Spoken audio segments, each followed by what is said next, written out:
Frittelle di zucchine al forno, ricetta a modo mio.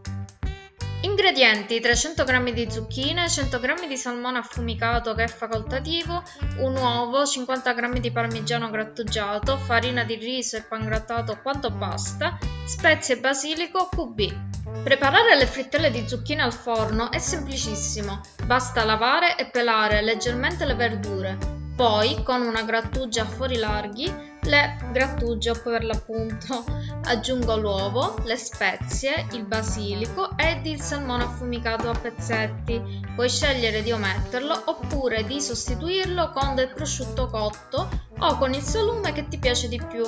Infine, per dare consistenza alle frittelle, aggiungo farina di riso e pangrattato. Devi alternare i due ingredienti fino ad ottenere un composto né troppo morbido né troppo compatto. Prendo poi una teglia rivestita di carta forno e ci adagio un cucchiaio di impasto, dandogli con il dorso di quest'ultimo la forma tonda.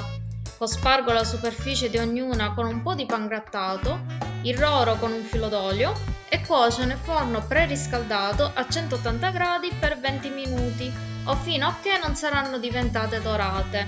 Se necessario, aziono la modalità ventilata, così da renderle ancora più croccanti.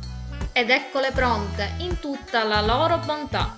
Che dire, sono veramente ricche di gusto e leggere, poiché non fritte. Ed una tira l'altra. Cosa aspetti a provarle anche tu?